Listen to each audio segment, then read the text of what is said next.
नमस्कार, सुस्वागतम।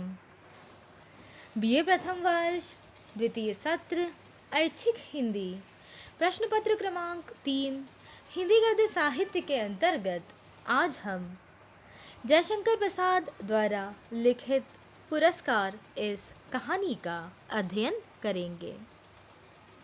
कहानी के केंद्र में मधुलिका तथा अरुण यह दो मुख्य पात्र है।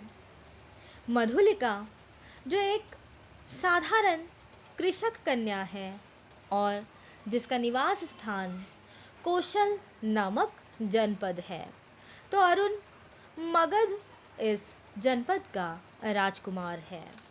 इस कहानी में लेखक ने नायिका मधुलिका के प्रेम एवं कर्तव्य के सुंदर समन्वय को चित्रित किया है। कहानी का आरंभ कौशल के प्रसिद्ध उत्सव से होता है।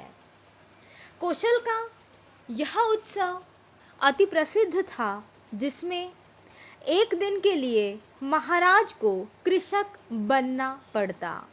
उस दिन इंद्र पूजन की धूमधाम होती। नगर निवासी उस पहाड़ी भूमि में आनंद मनाते। प्रतिवर्ष कृषि का यह महोत्सव उत्साह से संपन्न होता था। इस महोत्सव में सम्मिलित होने के लिए दूसरे राज्यों से भी युवक राजकुमार इस उत्सव में आकर बड़े चाव से योग देते थे। मगध का एक राजकुमार अरुण भी अपने रथ पर बैठा बड़े कौतूहल से कौशल के इस उत्सव के दृश्य को देख रहा था, जहां बीजों का एक थाल लिए कुमारी मधुलिका महाराज के साथ थी। बीज बोते हुए महाराज जब हाथ बढ़ाते, तब मधुलिका उनके सामने थाल कर देती। यह खेत मधुलिका का था, जो इस साल महाराज की खेती के लिए अर्थात कौशल के इस प्रसिद्ध उत्सव के लिए, जिस दिन महाराज को कृषक बनना पड़ता था, चुना गया था। इसीलिए बीज देने का सम्मान भी मधुलिका को ही मिला था। वह कुमारी थी, सुंदरी थी। इस कृषक बालिका के शुभ्र भाल पर अर्थात उसके माथे पर श्रम कणों की भी कमी न थी। इस पूरे उत्सव में अरुण देख रहा था कृषक कुमारी मधुलिका को। उत्सव का जो मूल कृत्य था वह समाप्त हो गया था। महाराज ने मधुलिका के खेत का पुरस्कार दिया। थाल में कुछ स्वर्ण मुद्राएं, वह राजकीय अनुग्रह था। अनुग्रह से तात्पर्य है राज्य की कृपा से प्राप्त सुविधा। मधुलिका ने महाराज द्वारा दी गई थाली सिर से लगा ली, किंतु साथ ही उसमें की स्वर्ण मुद्राओं को उसने स्वयं स्वीकृत नहीं किया, बल्कि उन सारी मुद्राओं को राजा पर ही न्यौछावर कर बिखेर दिया। मधुलिका की उस समय की ऊर्जस्वित मूर्ति लोग बड़े ही आश्चर्य से देख रहे थे, और इन सभी लोगों के बीच राजकुमार अरुण भी मधुलिका की ओर देख रहा था। जैसे ही मधुलिका ने स्वर्ण मुद्राएं महाराज के सर पर न्यौछावर कर बिखेर दी, महाराज मधुलिका की ओर देखने लगे।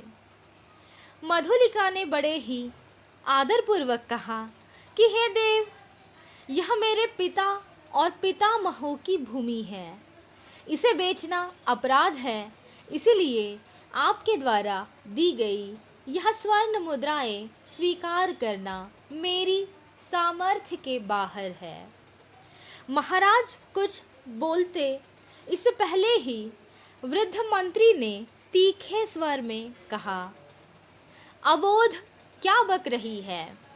राजकीय अनुग्रह का तिरस्कार, यह वह सुविधा है जो तुम्हें राज्य की ओर से सहायता के रूप में दी जा रही है। ये स्वर्ण मुद्राएं तेरी भूमि से चौगुना मूल्य रखती है। फिर भी कौशल का यह सुनिश्चित और राजकीय नियम है कि जिस किसी का खेत महाराज के इस उत्सव के लिए चुना जाता है वह राजकीय रक्षण पाने का अधिकारी बन जाता है। तू भी आज से राजकीय रक्षण पाने की अधिकारिणी हुई। इस धन को स्वीकृत कर स्वयं को सुखी बना। मंत्री महोदय के इन वचनों को प्रत्युत्तर के रूप में अपने विचारों को अभिव्यक्त करती हुई मधुलिका कहती है कि मंत्रीवर, राजकीय रक्षण की अधिकारिणी तो सारी प्रजा है।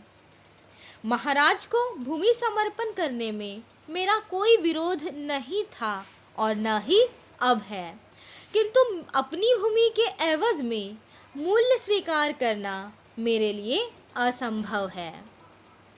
महाराज के संकेत करने पर मंत्री ने कहा कि देव वाराणसी युद्ध के अन्यतम वीर सिंहमित्र की यह एकमात्र कन्या है। मंत्री की इस बात को सुनकर महाराज चौंक उठे। सिंहमित्र की कन्या, जिसने मगध के सामने कौशल की लाज रख ली थी, मधुलिका उसी वीर की कन्या है। मंत्री ने सविनय अत्यंत आदर के साथ उत्तर दिया, हाँ देव। इस पर महाराज ने मंत्री से पूछा कि इस उत्सव का परंपरागत नियम क्या है। मंत्री ने उत्तर दिया कि देव, नियम तो बहुत ही साधारण है। किसी भी अच्छी भूमि को इस उत्सव के लिए प्रतिवर्ष चुना जाता है और नियम के अनुसार पुरस्कार के रूप में उस भूमि का मूल्य भी उस व्यक्ति को दे दिया जाता है जिसकी यह भूमि है, वह भी अनुग्रहपूर्वक, अर्थात भू संपत्ति का चौगुना मूल्य उस व्यक्ति को राज्य की ओर से मिलता है। उस खेती को वही व्यक्ति वर्ष भर देखता है, किंतु वह राजा का खेत कहलाता है। महाराज को विचार संघर्ष से विश्राम की अत्यंत आवश्यकता थी। महाराज चुप रहे। जय घोष के साथ उत्सव की समाप्ति हुई। सभी अपने अपने शिविरों में चले गए, किंतु मधुलिका को उत्सव में फिर किसी ने नहीं देखा।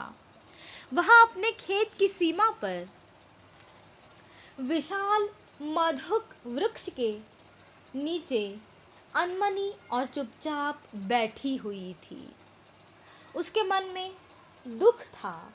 दुख इस बात का था कि उसकी अपनी भूमि, जो उसके पिता तथा पितामहों की विरासत के रूप में उसे मिली थी, आज उस पर राज्य का अधिकार हो गया था।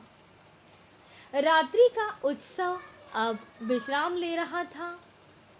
राजकुमार अरुण भी उस उत्सव में सम्मिलित नहीं हुए थे। वे उठे और अपने अश्व पर बैठकर उस स्थान पर जा पहुँचे जहाँ पर मधुलिका चुपचाप बैठी हुई थी। मधुलिका ने देखा कि उसके सामने एक अपरिचित युवक आकर खड़ा है। वह संकोच से उसकी ओर देखने लगी। तभी राजकुमार अरुण ने मधुलिका से पूछा कि तुम ही कल के उत्सव की संचालिका रही हो ना? मधुलिका ने हाँ में उत्तर दिया। मेरा हृदय तुम्हारी उस छवि का भक्त बन गया है। कल जो कुछ भी तुमने महाराज के सामने कहा उससे मैं तुमसे काफ़ी प्रभावित हुआ हूँ, कहता हुआ अरुण मधुलिका के सामने अपने मन के भावों को अभिव्यक्त करने लगा। साथ ही अरुण ने मधुलिका के सामने अपने मन के भावों को अभिव्यक्त करते हुए कहा कि सरलता की देवी, मैं मगध का राजकुमार तुम्हारे अनुग्रह का प्रार्थी हूँ। मेरे हृदय की भावना को मैं तुम्हारे सामने अभिव्यक्त करना चाहता हूँ। और इस प्रकार से अरुण ने अपने मन की बात मधुलिका के समक्ष रखी।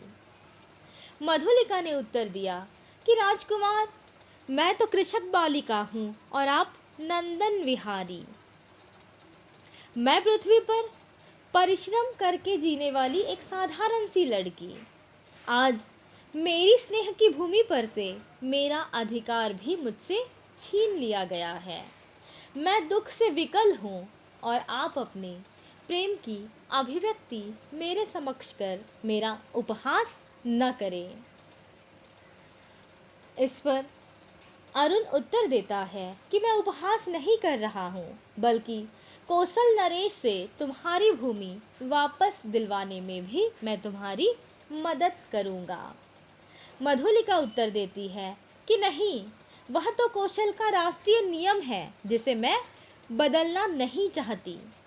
भले ही अपनी भूमि से दूर होने का दुख मुझे हो रहा है, किंतु फिर भी अपने इस जनपद के नियम का मैं सम्मान करती हूँ और इस नियम के अधीन होकर मैं अपनी भूमि राजा को सौंपती हूँ।